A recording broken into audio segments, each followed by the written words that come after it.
I've come to learn that there are certain aspects of my life that invite a nearly universal reaction, while there are others that welcome such varied responses that I don't have time to share them all, even today on Yom Kippur. For example, in the past 2 years and 2 months, after the birth of our youngest, Emmett, almost every single time that someone sees me with all 3 of my kids, who are now ages 5, 3, and 2, the nearly universal response I receive is, "You have your hands full." I have heard this phrase hundreds, if not thousands of times. I've heard it from strangers and close friends. I've heard it from many of you. And let me be clear, I don't mind it. I do, in fact, have my hands full. It actually brings me joy to be able to bring people together around what apparently is a culturally transcendent, recognizable truth. The joy in this shared truth is even more pronounced when I compare it to the vast array of reactions about another aspect of myself, my identity as a rabbi. I recognize this aspect of my identity as a truth, and all of you recognize it as a truth. But unfortunately, it is not universally shared in the broader Jewish world. I've been amazed at the wide range of reactions that I receive when I share this part of myself. Sometimes it is shock if I'm talking to someone in a non-religious setting, like a sporting event or a grocery store. Sometimes it is confusion, like the many conversations that I've had with taxi drivers in Israel, who simply could not comprehend the concept of a female rabbi. They didn't reject it necessarily, they just couldn't grasp it. I once had a taxi driver so insistent that I had the Hebrew word wrong and that I was trying to tell him that I was studying photography. The Hebrew words don't even sound that close.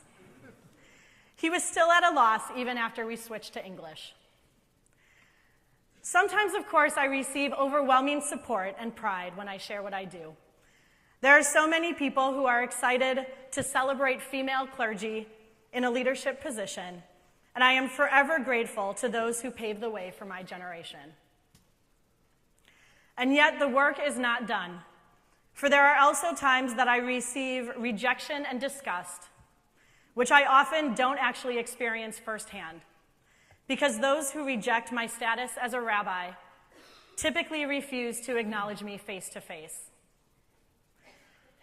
This rejection is, of course, not directed toward me personally, or only to women rabbis. It extends to my male colleagues as well, to Reform, Conservative, and Modern Orthodox rabbis, both here in the United States and in Israel. It is also not just rabbis, but any Jew who understands and practices Judaism outside the strict and literal bounds of ultra-Orthodoxy. This rejection from the ultra-Orthodox is not new, but it is growing, locally and in Israel, and it is a threat to the future of the Jewish people. The ultra-Orthodox population is growing at dramatic rates and have gained significant political power in Israel this year. This summer, a bill was introduced in the Israeli Knesset that undermines progressive Judaism in 2 significant ways. First, it freezes plans for an expanded egalitarian prayer space at the Western Wall. This means that there would not be an area on the Western Wall Plaza for men and women to pray together. Second, it gives the ultra-Orthodox rabbinate complete oversight in recognizing conversions in the state of Israel. This means that a conversion completed by a Reform, Conservative, or a Modern Orthodox rabbi is not recognized by the state of Israel. This will result in many obvious daily challenges for these individuals, beyond the pain of being stripped of your core identity by the very nation that you love and defend. This hatred toward non-ultra-Orthodox Jews can be a painful reality for progressive Jews who visit or live in Israel. I have personally been the victim of multiple acts of discrimination and hatred from my fellow Jews in the land of Israel. You may have heard of a group called Women of the Wall, which is a gathering of women that meets at the Western Wall at the start of each month to pray together out loud. I have participated in these services a number of times, and each time I did, I received harassment by both men and women who feel that women should not raise their voices in prayer or read from the Torah. It is a surreal experience to have your fellow Jews screaming at you while you are trying to pray. I've had bleach thrown my way twice, though it didn't hit me either time. Once for wearing a kippah, and the second time for not dressing modestly enough while I was out for a run on the streets of Jerusalem. This was 10 years ago, during my first year of rabbinical school, when tensions were high, but not as divisive as they are today. This year, during the Women of the Wall service for the start of the month of Elul, 2 of my future colleagues, who are in their first year of rabbinical school at HUC JIR, were strip searched at the Western Wall Plaza to confirm that they were not smuggling a Torah underneath their clothes. Then, just a few weeks ago, the chief rabbi of Jerusalem, Shlomo Amar, spoke out against Reform Jews and our efforts to secure an egalitarian prayer space at the wall. Amar said that Reform Jews are worse than Holocaust deniers, saying that we do not have Yom Kippur or Shabbat, and that we deny that men and women were once separated during the temple period. These kinds of statements, particularly by someone whose salary is paid by the Israeli government, are unacceptable and outrageous. They encourage and invite harassment, and sure enough, after Amar's statements, death threats were made to leaders in the Reform movement, both in Israel and in the United States. Prime Minister Benjamin Netanyahu disavowed Amar's remarks, saying that all Jews are part of one family and the diversity of our people should always be respected. I categorically reject any attempt to delegitimize any part of the Jewish people.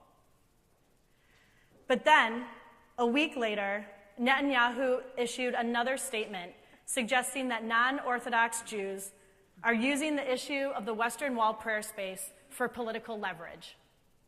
He said that the Reform and conservative movements wanted to get recognition in the Knesset via the back door, secretly, under the pretext of a technical clause of joint administration of the Western Wall. These issues of Jewish peoplehood and religious pluralism are not confined to the state of Israel. Here at Bet Shalom, we too are confronted with the reality that there are Jews in our local community who don't recognize our sanctuary as a sanctuary, our rabbis as rabbis, and many Jews in our congregation as Jews. Rabbi Locketts and I have heard from numerous young people in our congregation who have been made to feel inadequate or less Jewish simply because they belong to a Reform congregation or because they have a parent who isn't Jewish. Some of our young people have even been told that they are not actually Jewish and need to go through a process of conversion. We are and should be offended by these acts of discrimination, no matter how small. I hope that when we hear them or experience them ourselves, our response will not be to walk away, but rather to increase our involvement and engagement. We must not cede authority to those who connect to Judaism with a more traditional approach. I want you to know that Reform Judaism is not Judaism light. Your Jewish identity is not defined by whether you keep kosher or observe Shabbat by somebody else's standards. There is more than one way to authentically engage in Jewish tradition and practice, and the Reform movement stands on deep and rich principles that are founded in Torah. Your Jewish identity is also not defined by how frequently you come to services, whether you struggle with God, can read Hebrew, or disagree with the policies of the current Israeli government. Jewish identity is not something that you can have more or less of. It is a part of our being that we each express in different ways. And though it may be stronger at certain times, it is always there. We all deserve to sit at the table, including those of you who are not Jewish, but who are building a Jewish home, raising children as Jews, and participating in the life of our congregation. But just because we deserve a seat doesn't mean that we have an excuse to sit back and do nothing. We can all learn more, and we can all do more. And the truth is that if we want others to take us seriously and accept us as equals in the tent of Jewish peoplehood, then we must be comfortable and confident in who we are and in what we believe. This comfort and confidence is the first step in the difficult work of Jewish pluralism. Pluralism is not about watering down our differences and catering to those with a more traditional approach. Rather, pluralism requires us to sit together and discuss and debate our differences in a respectful way. This requires, of course, that we spend time learning and thinking about what it is that we believe.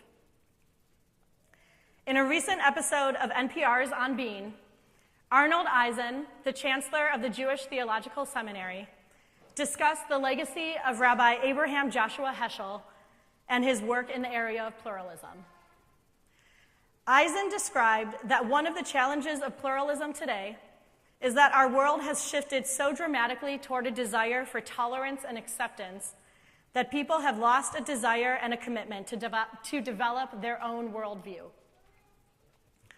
Eisen relates this idea through the following story.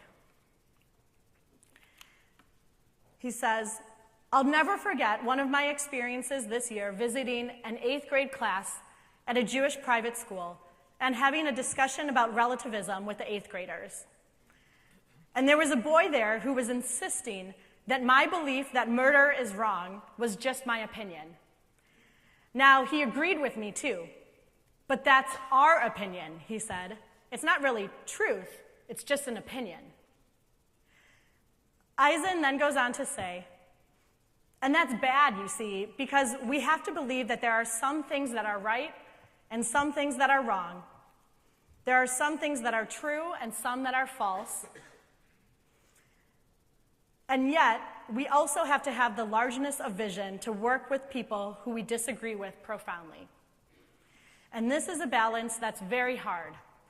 It's hard in theory, and it's even harder in practice." Eisen then goes on to talk about the way that Heschel served as a model for this difficult work, not only in his writings, but also in the work that he did within the Jewish community and beyond.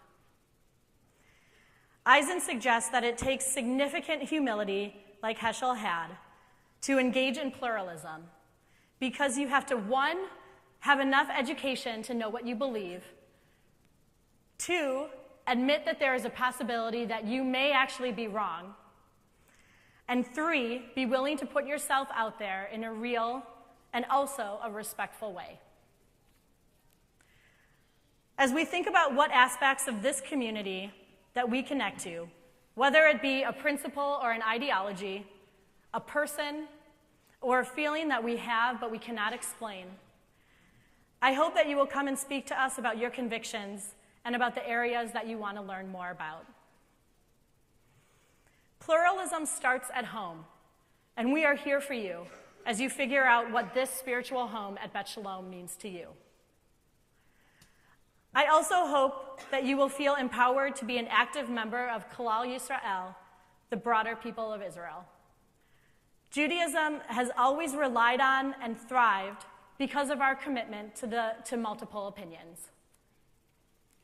We can do this in a number of different ways, both in the local Jewish community here in the Twin Cities and also in our relationship to Israel.